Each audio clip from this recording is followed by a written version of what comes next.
A poznaš ono, ko prijatelja vprašaš, ti, kaj smo danes tako slabe volje? Brez veze, da ti povem.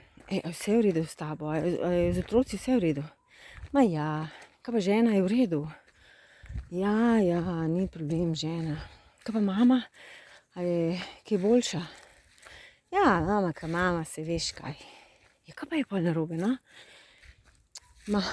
Oče, kaj z očetom? Pa si njega ni že 10 let.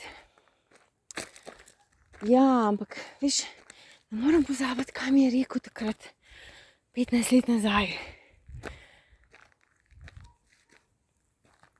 Okej. Pač ljudje smo taki, a ne? Držimo zamere, kuhamo jezo in ne spuščamo. In na drugi strani pričakujemo, da bomo dobili boljše rezultate, kot smo jih do zdaj. Pa se še sprašujemo, pa kaj se mi dogaja, zakaj mi vesolje ne pusti naprej, kaj zdaj to?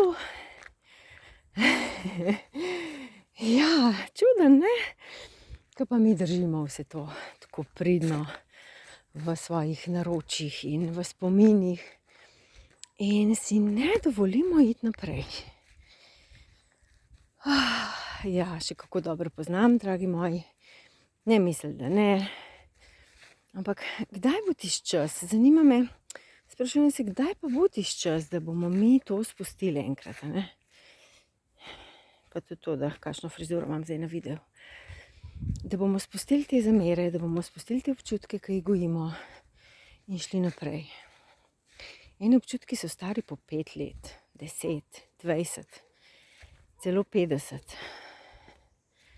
A veste, to niso heci. Mi dejansko držimo neko preteklost tukaj in zdaj. Naše telo ne ve, da je to preteklost. Naše telo se odziva samo na tisto, kar mi mislimo in čutimo. In zdaj, kako zdaj to telo in ta prepričati, da smo mi v letu, recimo 2025. Ja. Tudi s temi stvarmi se ukvarjamo na mojih delavnicah. Predvsem pa s tem, kako ta svoj pogled zamenjati, spremeniti in se premakniti na vibracijo zdaj. Problem je, ker nam noben tega ni povedal. Zdaj šele prihaja to znanje v javnost, hvala Bogu, da imamo to možnost se osvoboditi. Ampak ja, še vedno je tukaj ta notranji sovražnik, ki ne dovoljuje, a ne? Ne dovoljuje ti, da bi šel naprej. Ne dovoljuje, da bi spustil, a ne, ker je to ta ranjeni otrok ali pa je naš ego, ki dejansko on želi, da mi trpimo, a ne? Ni ozaveščeno, ni spuščeno, ni ozdravljeno in potem se drži. On pozna samo to. Tako da moramo mi nekako naučiti drugačnega čutenja, drugačne zaznave. Verjamem pa, da to ni lahko, a ne? Veliko teh vsebin dobimo na spletu, ampak kako do tega pride, to je pa drugo vprašanje, a ne?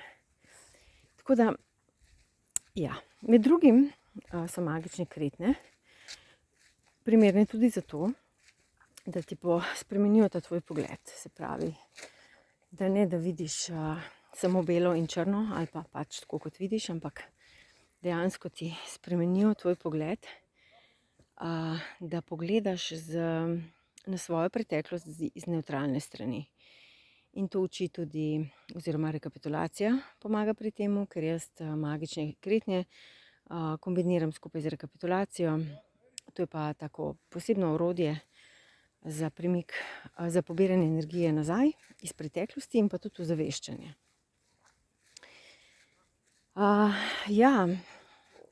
Da bi lahko mi naredili en korak naprej, moramo imeti dovolj energije. Dovolj tiste notranje volje, odločitev mora pasti, ne? In ne samo odločitev, ampak moramo tudi vzdržljivost, da vztrajamo tudi, ko je hudo.